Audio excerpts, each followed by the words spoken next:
What's good, everybody? This is Robo from All Bark, back with another video. Today on the channel, I'm going to be doing another Summer League recap, going over all the games played on Wednesday, which was day 6 in Las Vegas. As you can already tell, I've been doing these videos daily so far. I'm going to continue to do that until the last day in Vegas, which I think is 5 days from now. So stay on the lookout for more videos coming in the future. With that being said, though, let's go ahead and get into the first game. The first game of the day on Wednesday was between the Clippers and the Grizzlies, with LA taking the win 83-74, behind a well-rounded team performance led by Jason Preston, who dropped in a double-double, going for 13 points, 10 boards, and 5 assists in the day. Xavier Moon was excellent again in this game, dropping in 16 points of his own on an efficient 7 for 12 from the floor. Kobe Brown, the 30th pick in this year's draft, had a solid game despite a poor night efficiency-wise, as he grabbed a double-double with 10 boards and 12 points, and picked up 4 stocks defensively as well. Broderick Thomas was the bench energizer for the Clippers this game, putting in 14 points and a pair of steals in the win. For the Grizzlies, Kenny Lofton was incredible, missing just 3 shots in the day, finishing with a 24-point, 10-rebound double-double. He did have 7 turnovers, but I thought he looked great overall in this game. Jake LaRavia dropped in 22 points and 5 boards, thanks to his ability to get to the free throw line a bunch, going 8 for 11 from the stripe.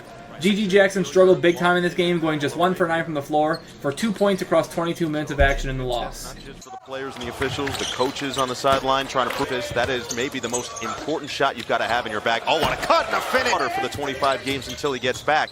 Getting Marcus Smart is probably the biggest factor in doing so. Gilliard gets rid of it. Lofton's been the star. Gilliard back to him. Lofton.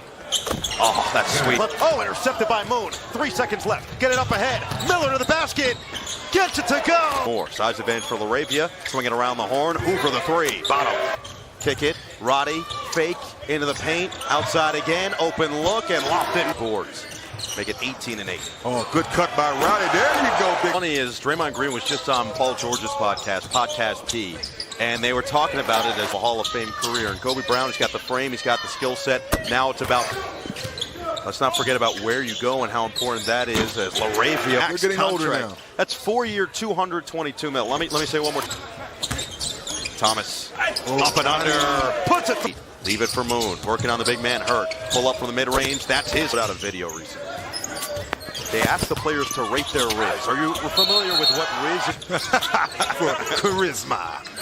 Hoover. Oh. Ada coming back the other way. This thing should get fun down the stretch. Great feed by Moon and the Brown, Moon, Thomas, and Castaneda.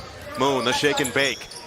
The step back. Hurt was available. Instead, Preston's going to push the pace all the way inside. Floats it home. Thomas. Oh, look out. He's got. Screen from Brown. Thomas puts the head down. Swing it. Moon. Corner. Hoover. Thomas wants to go to work. The ball fake. The spin. Thomas. The fade. The second game of the day saw the Atlanta Hawks take down the Minnesota Timberwolves by a final score of 99-93. Tyrese Martin was locked in this one, dropping 25 points and 9 boards for Atlanta. Kobe Buffkin started this one out pretty well, going for 3 of his first 7 shots, but he failed to knock down another shot the rest of the game, finishing just 3 for 13 with 13 points. I like Kobe's game a lot. I just think he needs to slow the game down a bit and let his shots come to him rather than hunting buckets until he gets going. Seth Lundy was really good off the bench, knocking down 4 threes for 14 points on the day.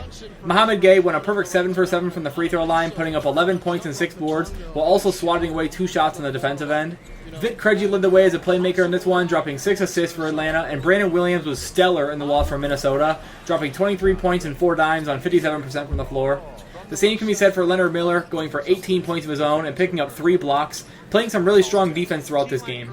Josh Minott was incredibly active defensively as well, striping 3 steals and 2 blocks to go with a near double-double with 12 points and 8 boards. DJ Carton was solid at the guard spot for the Wolves, scoring 13 points as well as dishing out 7 assists and 2 blocks. Atlanta's ability to get to the line was really the difference in this game, as they took over double the attempts of Minnesota and made over triple. Shooting from 3, to your point. And Williams, nice step to his left. Did not involve Gary Payton. And the thing was, GP would laugh when it was this year in 2023. Williams right down the pipe. Minot going more downhill, it seems, today here in their 3rd game at the Summer League. Nice reverser. Underside of the rim there. And numbers ahead to Williams. Summer League, where they'll be competing against USA.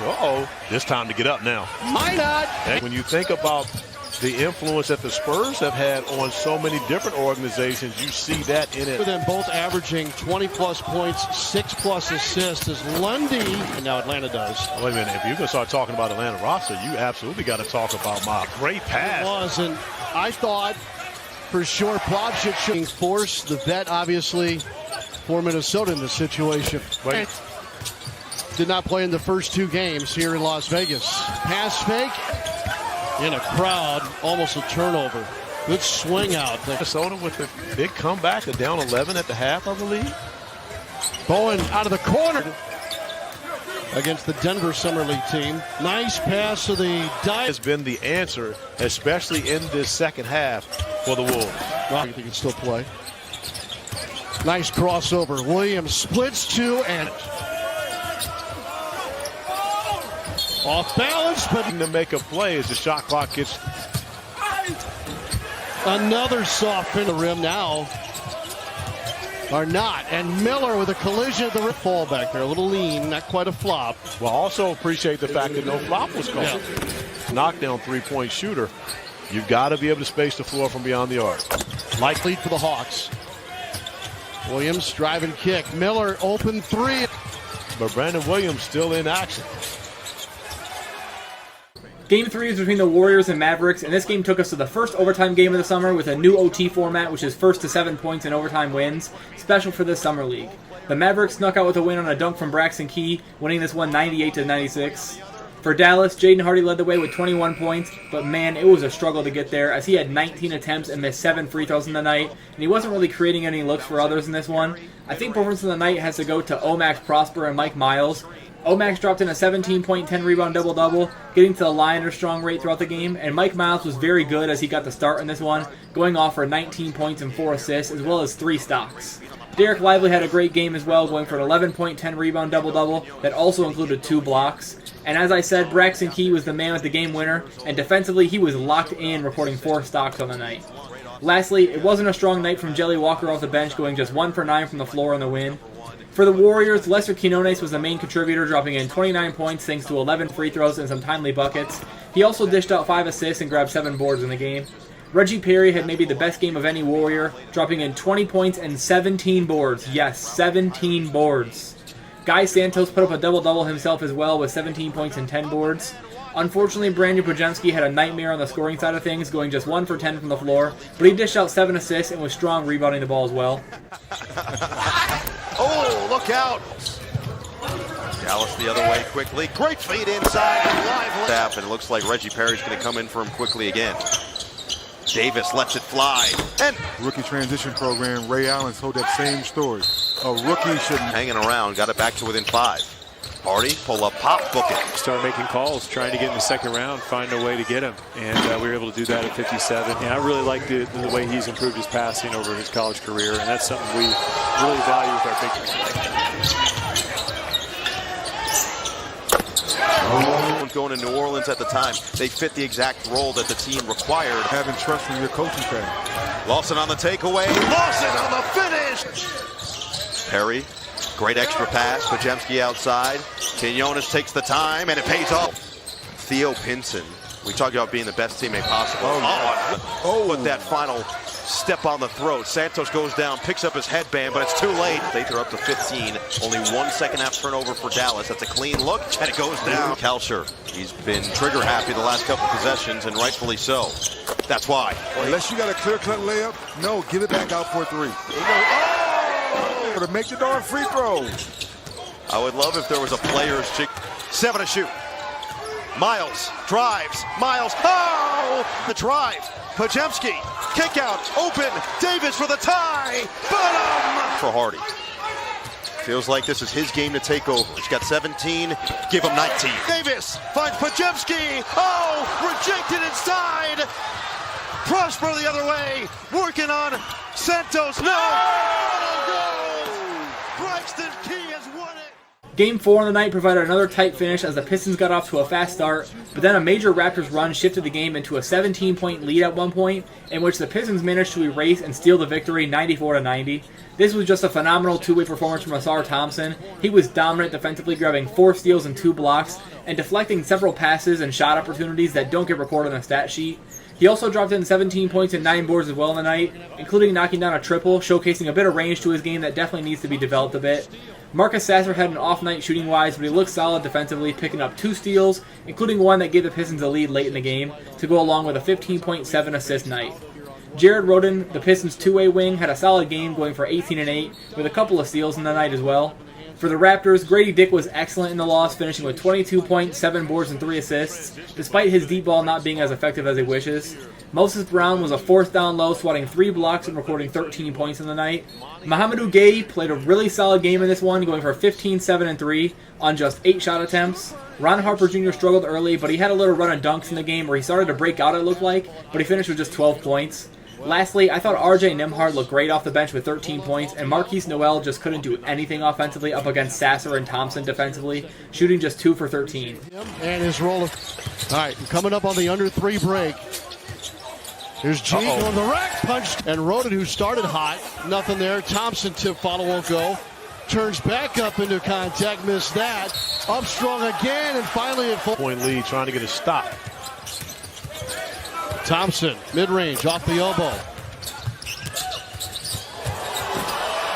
Beautiful. They absolutely have. And more importantly, just the run that they've been able to make since that first. Whatnot. It's a really big-time endeavor. Nice the hook. Brady did. Yes. They move it to free throw line extended.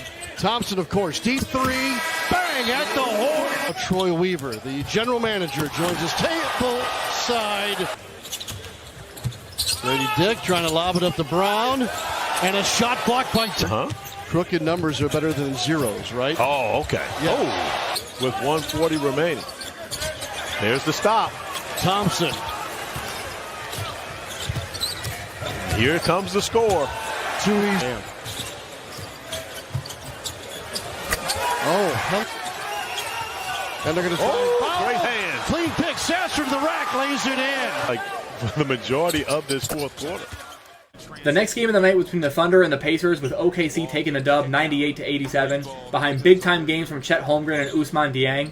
Chet had by far his best game of the summer, dropping 25 points, 9 boards, and 5 blocks. He was a force on the block, dominating the paint all night. For Ousmane, the jumper was falling, and he looked really in control in this matchup, putting up 22 points, 9 boards, and 6 assists, missing just 2 shots all night. Keontae Johnson was stellar off the bench, going for 18 points on a 7 for 9 performance. Unfortunately for Cason Wallace, it was another tough game for him, scoring just 4 points on 7 shots, but he did record 5 assists. For the Pacers, Isaiah Wong got the start with Nembhard sitting, and he was phenomenal, honestly, going for 17 points, 4 assists, and 2 blocks in just 24 minutes. Jarris Walker didn't have a great night jump shot-wise, but he finished above 40% from the floor still, dropping 20 points and 9 boards, with a solid on-ball defensive showing in this game. It was definitely a struggle from Ben Shepherd, Mojave King, and Kendall Brown in this game, going a combined 7 for 28 from the floor between the 3 of them. The poor shooting combined with Chet just swallowing shots at the rim is the ultimate factor in this loss for Indiana. I say big Jalen Williams because they have 2. When he's out there with Jalen Williams is more of a popper, then with Chet will be a roller. Blankety blank was really nice. Well, you're 2 feet from the rim? Move at all.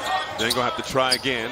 Oh, nice feed. And Hall gets it back. 2 seconds. Deep 3 beats the clock off. By Shai Gilgeous-Alexander is the best point, one of the best point guards in the league. Outside of Steph, I mean, you just get him one of the I think when you rank him among the. Ooh.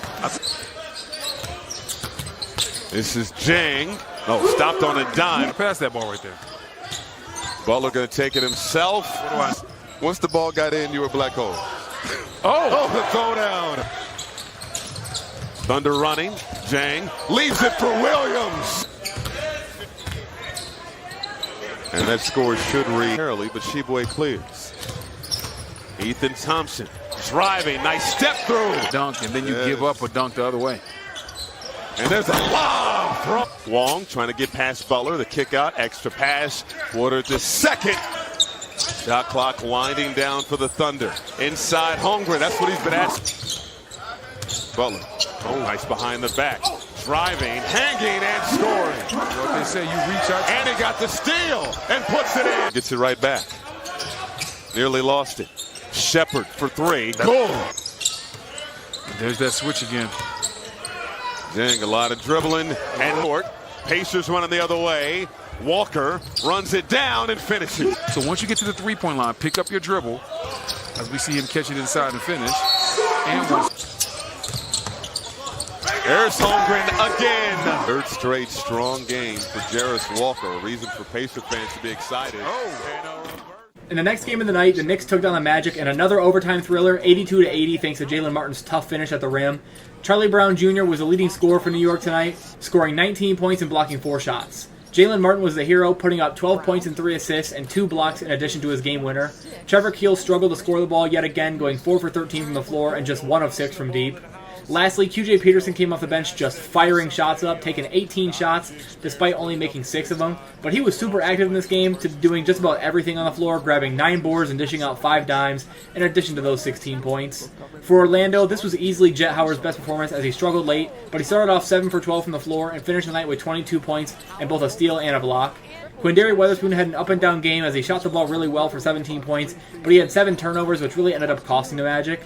Anthony Black struggled to score the basketball, going 3 for 10 from the floor, but he had the game-tying basket Derek White style to send it to overtime, and he grabbed 14 rebounds in the contest. Black's ability to get involved in the game and make a positive impact despite a lack of scoring is something the Magic are really going to find valuable around Paolo and Franz this upcoming season, as those guys will be able to handle the scoring load along with Markelle Fultz. Baseline, Weatherspoon, good content, a freebie. They were 3 of 11 from... Review it the next day. Joe Dumars will look at it in a kind way. Gimme. 2 shots in the paint. Jet Howard, tough angle. Wilson. The biggest difference was Jalen Brunson, no question about that.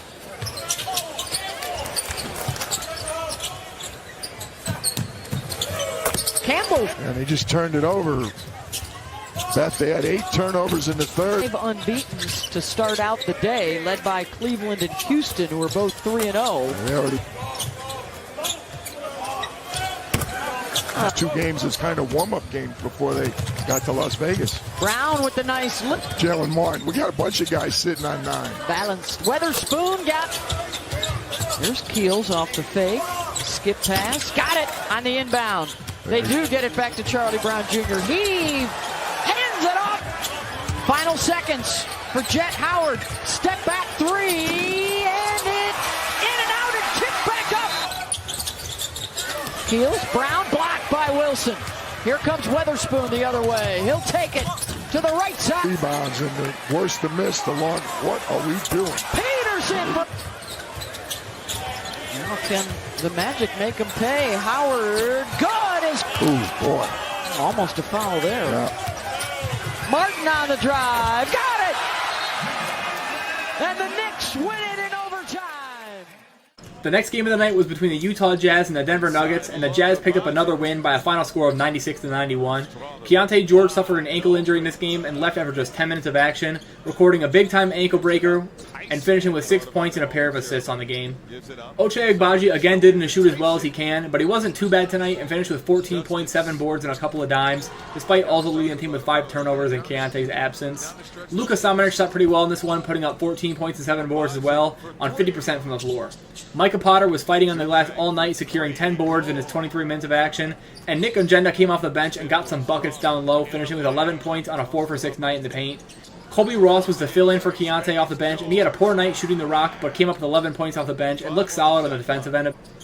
For the losing Nuggets, Julian Strawther had a solid scoring output, going for 21 points, but his three-point jumper was the issue, hurting his field goal percentage a bit to a respectable 41%, as he shot just 3 for 11 from deep. Hunter Tyson was outstanding in this game, putting together a 13-point, 12-board double-double, including a few three-pointers knocked down, and Jalen Pickett continued his bully ball style of play, going for 12 points, 8 dimes, and 6 boards, along with 3 blocks in the defensive end. Off the turnovers, Strawther. Pickett. Good. Championships in high school, 1 in college, and then 1 as a rookie in the league. Homework for this game. I'm sitting next to a legend. And it's not Murray and Jokic more space because he was hitting that jumper. That's the only thing Brown has to work on. Because he understood how to play. That's how Pickett plays. Oh, nice pass. Oh, wow. Off the rebound, quickly ahead to Strawther. Oh, spin off Juzang. Oh, the flip. Tyson, the bounce pass. Oh, wow. Oh, get that out of here. Nuggets with the foul to give. Ross gives it to Hauser. Hauser from deep. Good. Left in this game. Only 11-point game, 11-point deficit. Denver still got a shot. Now, Agbaji. yeah, but you cannot let him get that clean of a look. Now 3 for 9 from deep. You also, as a team, on 10 to try to keep it alive. Hauser has it. Ross, 3-ball, corner pocket. $1 million move. 10-cent finish. There's a three. There wasn't the fanfare that this summer league has. The crowd. Oh, yeah. I'll tell you that. Oh, the feed. Stanley with the rock. Driving on Potter. Off the window. The final game of the night was a classic matchup between the Celtics and Lakers, and Boston took this one 95-90 thanks to a big game from Jordan Walsh as he put in 25 points and 8 boards on an efficient 50% clip.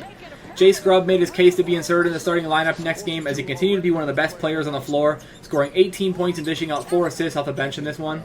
Justin Champagnie played a solid game, picking up 3 stocks to go with a 10.7 board night. And J.D. Davison finally had a bounce-back game that we've been waiting for, going for triple-double watch with 11 points, 11 rebounds, and 6 assists, as well as 4 stocks, playing some really active defense. Lastly for Boston, I had to mention Delano Banton could not buy a bucket in this game, shooting 3 for 19 from the floor. For the Lakers, Max Christie continued his breakout summer, putting up a team-high 24 points and 8 rebounds, as well as 2 steals and a block. His efficiency's really been exciting this summer, as he isn't just scoring by throwing up a ton of shots, only 14 on the night for those 24 points. Demoy Hodge had by far his best game of a really solid summer so far, going 8 of 16 from the floor and knocking down 6 threes en route to a 22-point night. Jalen Hood-Schifino struggled from the field in this game, but he looked really controlled of his own movements at times and finished with a 15.3 assist night. Lastly for the Lakers, Colin Castleton continued to prove that he's a do-it-all big man, going for 9 points, 8 boards, 6 dimes, and 3 stocks across 30 minutes in the night. Definitely deserving of that 2-way contract that he earned earlier this summer. Hodge, yeah. Close enough that I see him eventually being a good three-point shooter. Way about him. That's the one thing that's rung true from everybody that's met him. Said he's got his head on straight. In this last 2 or 3 years, he handles it very well. He wants to be a good teammate, and he's got... Whistle. The other way, Walsh. Got it. The ship because Boston outscored him 12-5 here in the quarter and add 2 more. That's very unusual. Walsh. Got it. Oh, he thought about it. Christie. Mid-range. Kicking it around. Hodge from the corner. Sighting up for 3, and it's good. A quarter here for Boston to make the comeback. And they will put a cap. Scrubb gets a second chance and nailed. Christie. Good.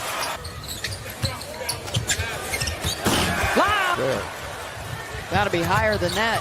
Hood-Schifino, count it. Their advantage in the second half. Davison, Hood-Schifino attacks and scores. Davison, the spin, drops it off as a Azubuike and a foul. Scrubb, Walsh, good. And time's a wasting. Walsh with the jam. Oh boy. Lakers inbound, Hodge for 3, and that goes. It was a great day of basketball, including some overtime thrillers and comeback victories, as well as some monster performances by some of the top rookies in this class, which technically can still include Chet Holmgren. Tomorrow's another 8-game slate as well as we get closer to the Summer League playoffs that start on Saturday. Other than that, guys, that's going to be it for this Summer League recap video. Thanks for watching once again, and I'll see you guys in my next video. Peace.